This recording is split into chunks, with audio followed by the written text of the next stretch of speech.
peguei o avião e fui para a cidade de Oslo, na Noruega. Ao chegar no hotel, fui orar. O Senhor me mostrou em uma visão uma igreja cheia de dons. Eles usavam suas ferramentas para a edificação e o fortalecimento da igreja. Ao mesmo tempo, usavam seus dons contra o seu próprio irmão. Vi espadas nas mãos de cada irmão. Eles guerreavam entre eles. Um feria outro com espada. O Senhor me revelava dizendo: eles usam a minha palavra para atacar. O seu inimigo não é a carne e sim Satanás, o grande inimigo de Deus e do seu povo. Muitos se deixam manipular pelas forças das trevas. Satanás declarou uma guerra contra a igreja, e o único meio dele derrotar o meu povo é através de suas ações pecaminosas. Para derrotar Satanás, é necessário viver uma vida de oração e ser separado do mundo. A melhor maneira de atacar Satanás é viver uma vida reta diante de Deus. Somente os corajosos vivem uma vida obediente por renunciar ao mundo.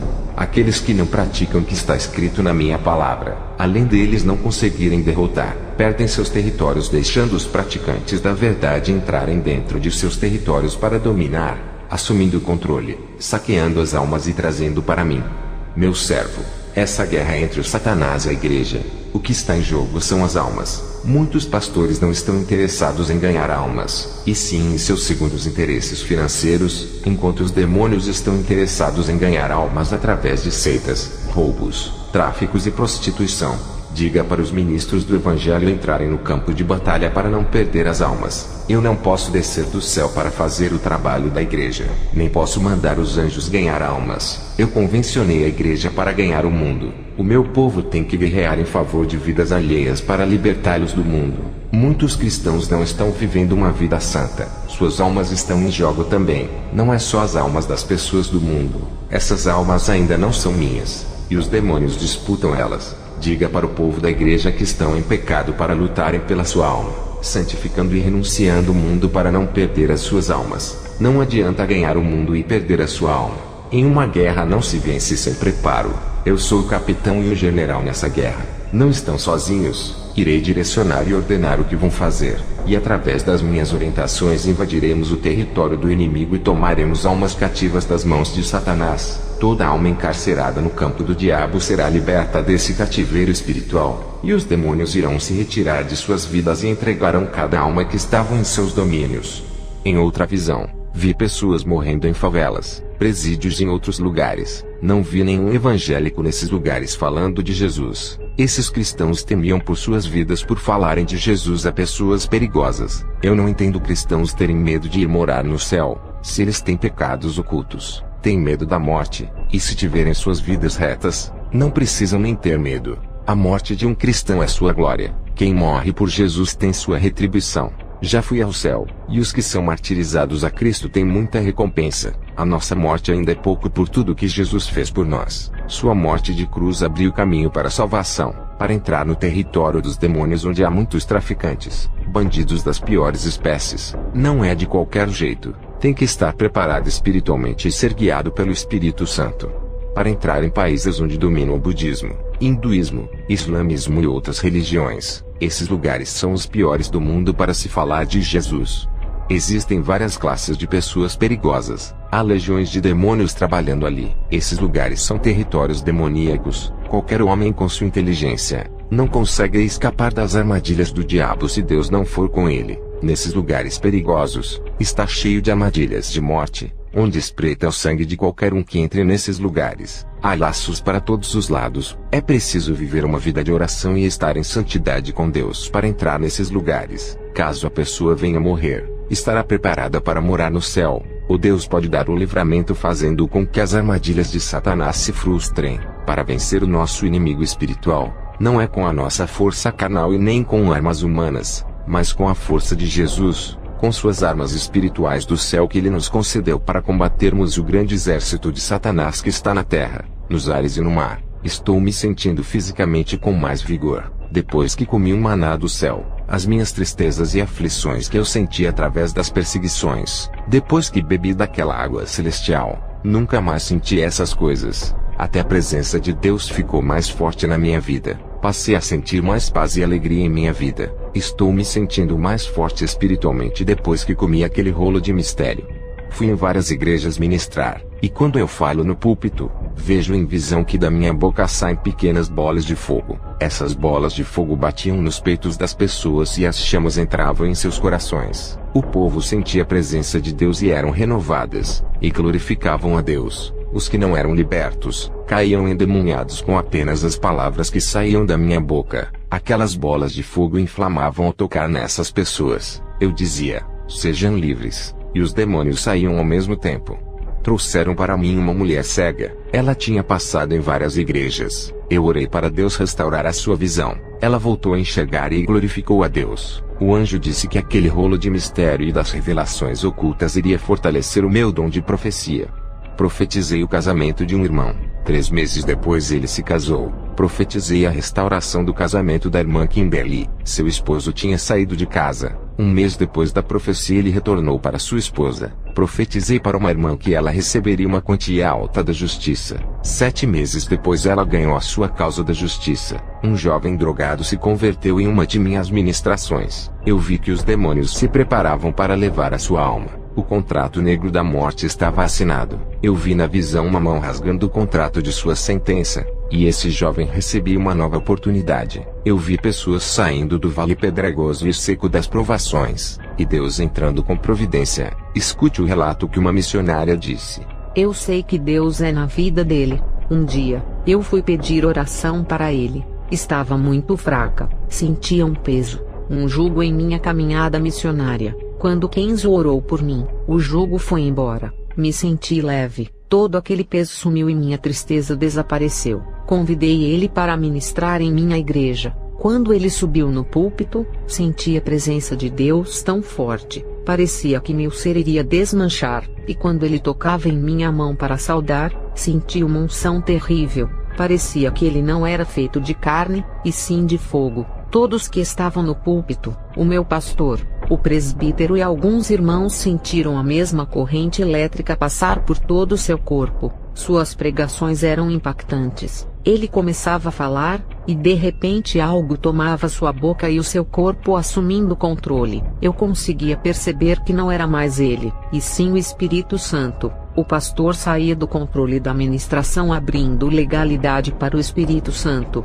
Uma força sobrenatural assumia o lugar dele. O resultado de suas pregações, suas revelações ocultas e suas profecias são reais, impactantes e se cumpriam. Desde esse dia que vi ele ministrar, comecei a buscar o segredo desse pastor, porque havia tanto poder em suas palavras. Suas palavras vinham com tanta potência, que muitas pessoas da minha igreja eram tomadas pelo Espírito Santo em apenas 10 minutos. Ele sacudiu a minha igreja. Depois daquela noite, a minha igreja nunca foi a mesma. Até hoje o povo não para de buscar a Deus. Muitos ministros que vieram pregar em minha igreja, tinham muitas letras em suas ministrações, muito conhecimento, muita sabedoria e entendimento. Mas o pastor Kenzo, além de ministrar com sabedoria, ele amava o poder de suas palavras. Algo admirável. Estou buscando a Jesus para ele me revelar como posso ministrar com poder. Eu, Kenzo, tenho visto Deus operando através do meu ministério. Aonde eu vou, vejo o Espírito agindo. Ele tem derramado fogo sobre a igreja. Um dia, eu estava orando. Eu vi uma bola gigantesca de fogo em cima do continente americano. Essa bola estava parada esperando uma ordem para cair. Perguntei ao Senhor, que bola de fogo é essa? E por que ela está parada? O Senhor me respondeu, essa bola de fogo é o avivamento que ainda não veio para a América Latina. Os profetas pregam sobre o avivamento que virá, mas ele não virá. Essa bola de fogo continuará parada enquanto esse povo não se humilhar e se arrepender de seus pecados. Esse avivamento não virá. A cada dia que passa, os seus corações endurecem, ficando cada vez mais difícil de vir o avivamento. Muitos dizem que a América Latina inteira será avivada por ter mais cristãos do que qualquer parte do mundo, mas eles não querem se arrepender de seus pecados. Eu derramarei o meu avivamento em algumas igrejas do mundo, somente naquelas que se arrependerem de seus pecados e se humilharem. O número de igrejas que se humilham são poucas, a maioria são pequenas congregações. Eu não derramarei o meu avivamento em um país inteiro, e nem em toda a América Latina igual a todos dizem. O meu avivamento se derramará na vida daqueles que se arrependem, e estão dispostos a se humilharem renunciando o mundo por mim.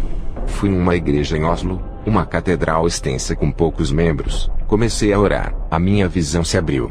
Vi as orações daquele povo que subia até o teto e parava ali. O Espírito Santo me revelava que essas orações são mecânicas, robóticas, automatizadas, sem espírito e sem alma. Uma oração de uma pessoa religiosa que quis decorar um texto, e que estava morta espiritualmente. Vi outro tipo de oração subindo devagar. Essas subiam até os ares e sumiam no céu. O Espírito Santo me revelava que essas orações são com fé, cheias de esperança e confiança, mas ainda não eram perfeitas. Vi outro tipo de oração que subia em alta velocidade, e subia em forma de uma bola de fogo do tamanho de uma bola de tênis. O Espírito Santo me revelava que essas orações são contritas, uma oração com lágrimas que vem do fundo da alma. Esse tipo de oração vem sempre uma resposta atrás, pois se trata de uma oração sincera e de humilhação. Vi outro tipo de oração de uma pessoa espiritual, era feita com línguas estranhas. Essa oração era uma bola de fogo do tamanho de uma bola de futebol, e subia no céu em velocidade e sumia no céu.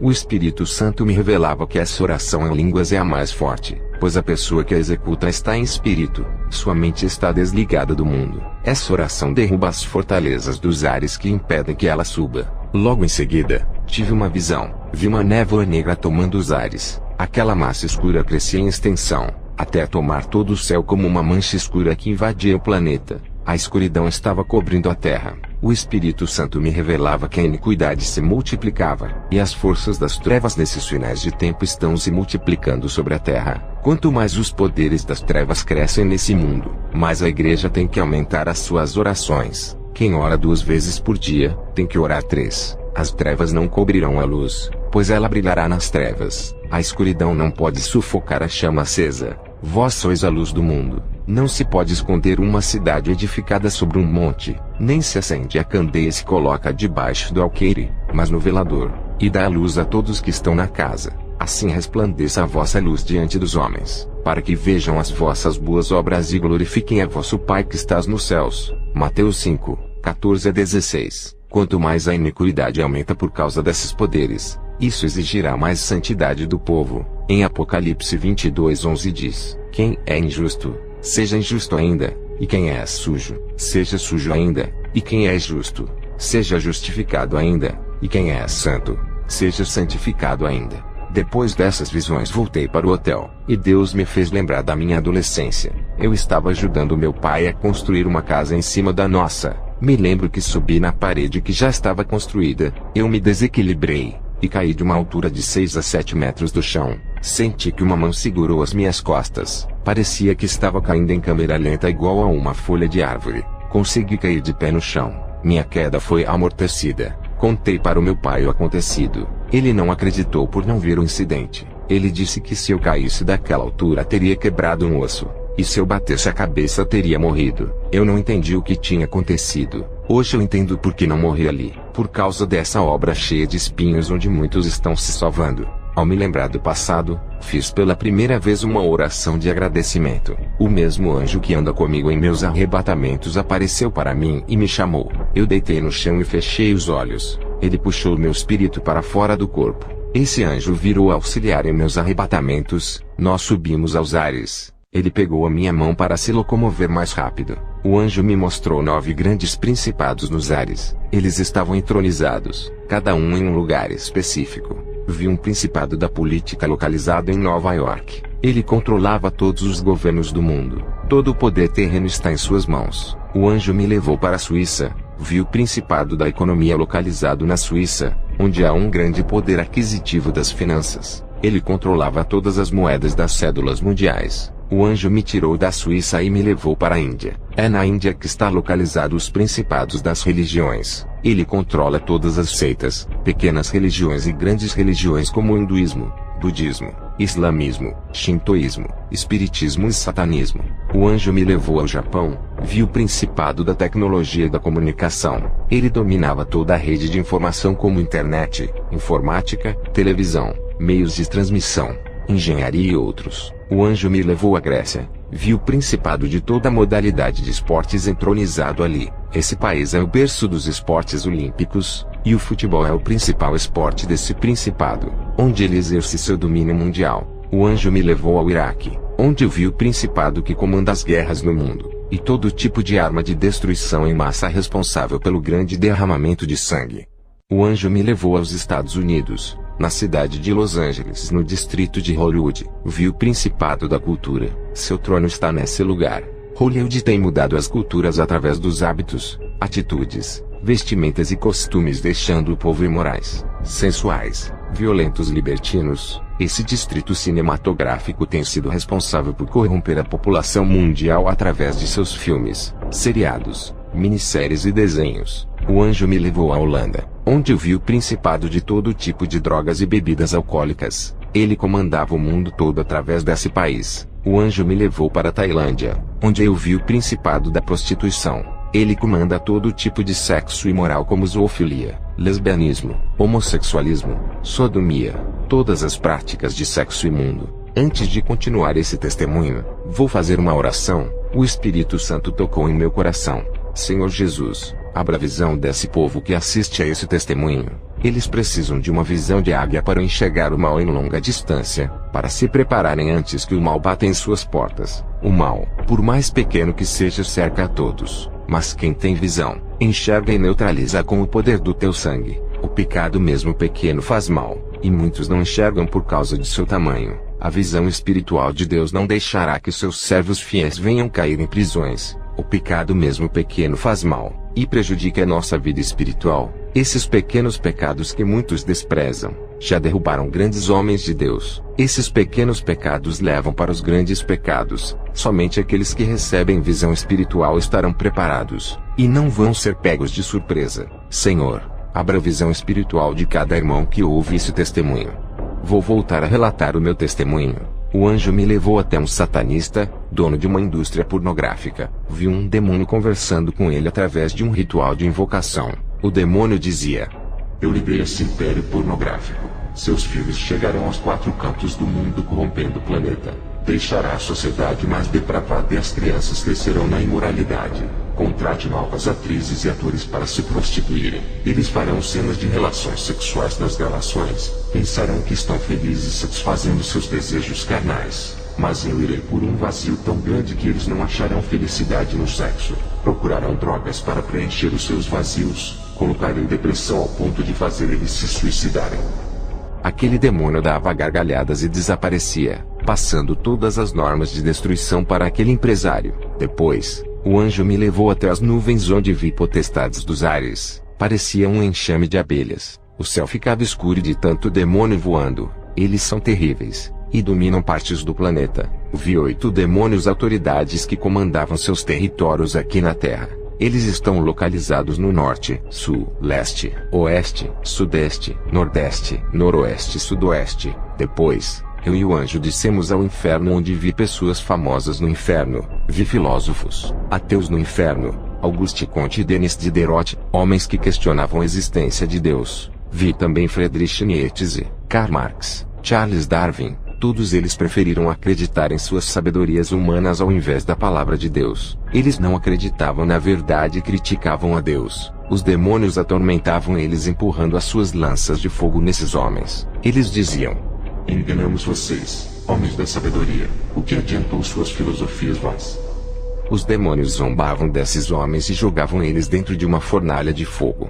Eu vi o rei Herodes sentado em uma cadeira de fogo. Esse homem estava preso e não conseguia sair dela. Ele se debatia e parecia que estava tomando milhões de choques. Vi também o rei Saul no inferno. Ele sofria tanto no fogo, que nos seus olhos, ouvidos e boca saíam sangue. Vi uma linda mulher ardendo em chamas. O anjo me disse: essa é Dalila. Ela gritava igual a uma louca, e se retorcia de dores. Vi também Pilatos no inferno. Ele se arrependia por ter sido responsável pela morte de Jesus, e por não ter acreditado que ele era a salvação do mundo. Vi irmãos no inferno por dormir de short e camisa sem mangas. Outros dormiam de sunga e sem camisa. Irmãos que dormiam de short de sutiã, outras de roupas transparentes. Todos estavam no inferno por dormirem com roupas escandalosas. O anjo me levou no vale dos idólatras. Vi todo tipo de idólatras, como adoradores de imagens de santos, pessoas que adoravam a si mesmos, idólatras do dinheiro, mulheres que idolatravam seus esposos,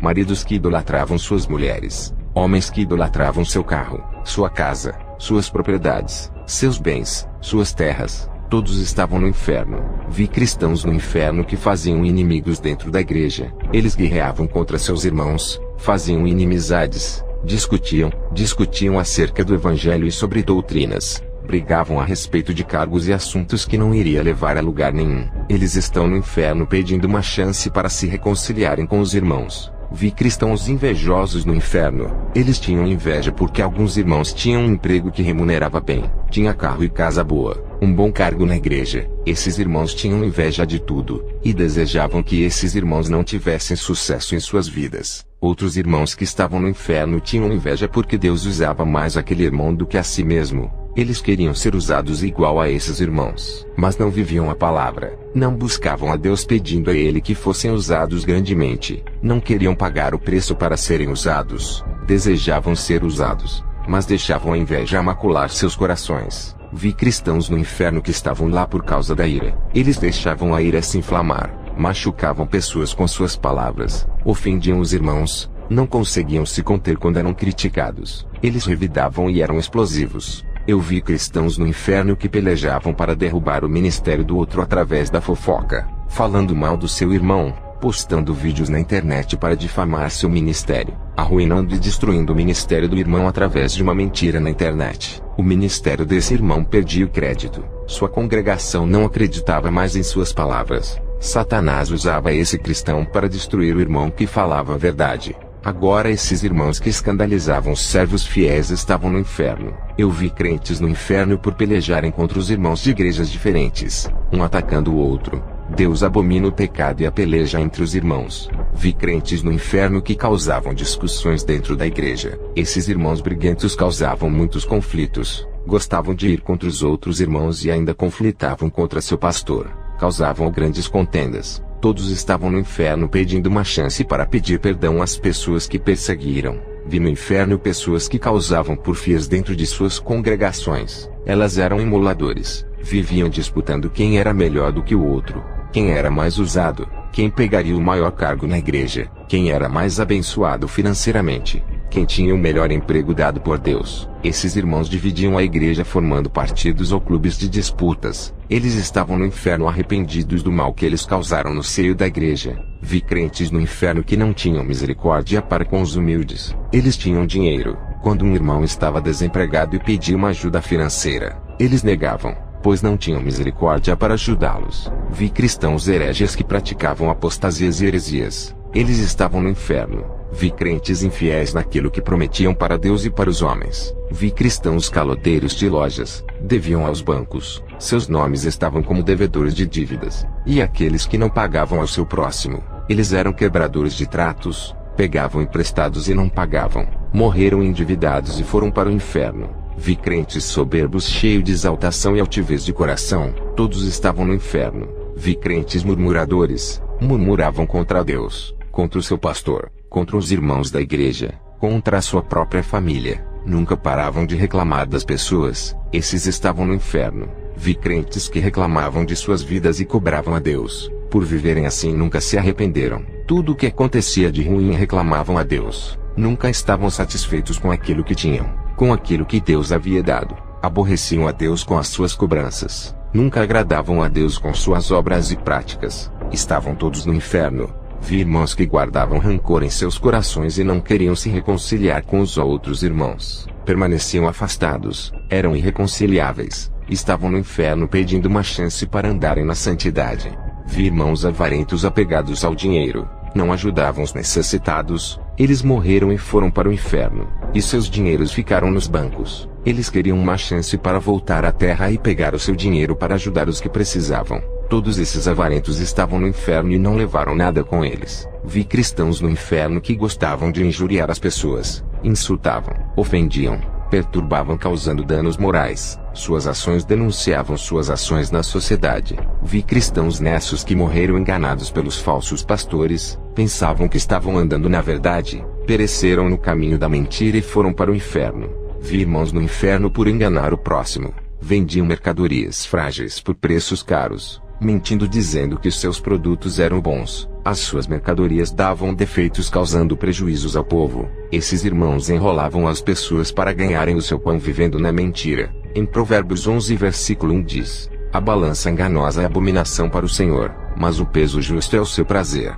Vi irmãos no inferno por serem presunçosos, eram arrogantes, queriam ser os donos da verdade, confiavam neles mesmos, estavam seguros de que fariam a obra crescer com suas sabedorias e estratégias, anulando o Espírito Santo, tirando o nome de Jesus e pondo os seus nomes, demonstrando suas opiniões na igreja, expressando suas vaidades de autoridades sábias, que ultrapassavam os seus limites, deixaram os seus egos crescerem. Todos estavam errados quando falavam de Deus. Somente eles se achavam os donos da razão, expondo as suas soberbas excessivas. Eles morreram e estavam no inferno. Eu vi crentes detratores no inferno. Viviam difamando os ministérios de outras denominações. Desqualificavam as obras de seus próprios irmãos. Desvalorizavam os humildes. Quando um irmão saía de suas igrejas para outra denominação, eles acusavam de traidores, falavam mal, prejudicavam o ministério do irmão para onde ele ia congregar. Suas línguas maledicentes causavam um grande incêndio. Esses detratores estavam no inferno.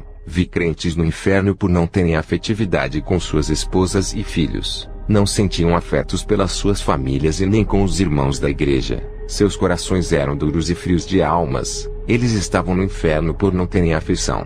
Eu fiquei chocado com a quantidade de crentes no inferno. Ainda tem igrejas que acreditam que quando uma alma se converte, não corre mais risco de perder a salvação. Salvo uma vez para sempre salvo. Eu digo, se não viver uma vida conforme a palavra, corre sérios riscos de perder a salvação. Isso é um alerta para que todos venham renunciar ao mundo para não perder a vida eterna. A natureza do pecado tem que morrer para nascer uma vida para Jesus. O anjo pegou em minha mão, e subimos em alta velocidade à terra. Ao voltar para o meu corpo fui orar. O Espírito Santo me revelava como estava a situação das igrejas na Noruega. Eu vi uma frieza espiritual dentro de cada denominação desse país. Esse gelo espiritual está sobre todas as igrejas da Europa. Antigamente, tinha grandes homens de Deus que ajudavam a espalhar o evangelho para o mundo. Hoje, a Europa parece um vale de ossos secos que precisam de avivamentos. A causa de seu declínio espiritual foi o desenvolvimento financeiro, industrial e tecnológico da Europa. O conforto fez os cristãos entrarem no comodismo ali. A Europa precisa ser sacudida para que o povo venha a se lembrar de Jesus. A Europa precisa ser colocada de joelhos diante de Deus. O Espírito Santo me revelava que tem pouca colheita de almas na Europa, e que precisam de um despertamento espiritual.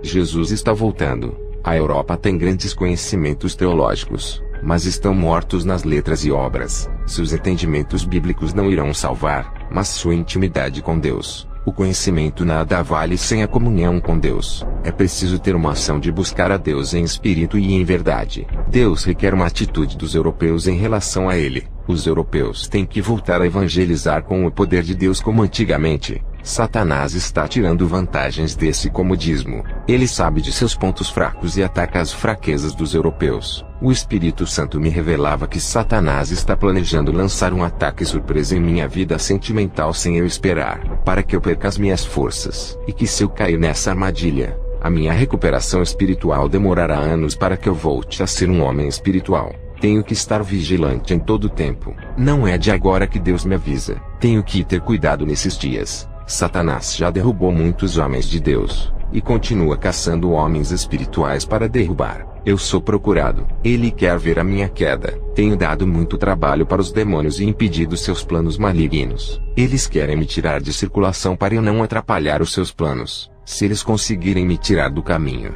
vão ficar livres para enganar e ganhar muitas almas para o inferno. Fui convidado para ministrar em uma igreja, e o anjo que me acompanha estava do meu lado. Ele sempre me auxilia nas minhas missões. Antes de ministrar, fiz uma oração. O Espírito Santo me revelava que iria fazer uma experiência sobrenatural para avivar aquela congregação. Ao começar, 7 pessoas caíram no chão. Vi anjos recolhendo suas almas e subindo para cima do teto e desaparecendo. Se passaram 30 minutos. As pessoas que caíram não acordavam, não respiravam, estavam sem pulsação vital. A congregação começou a ficar em pânico, pois não sabiam o que estava acontecendo. Queriam chamar a ambulância para levar aquelas pessoas ao hospital. A igreja ficou apavorada, pensando que as pessoas estavam mortas. Eu perguntei ao Senhor o que estava acontecendo, e o Espírito Santo me disse que iria haver experiências sobrenaturais com essas pessoas. Me pediu para eu ficar tranquilo, Aquela congregação nunca tinha passado por tais experiências. 12 pessoas foram arrebatadas. Depois de 30 minutos, eles acordaram e se levantaram do chão.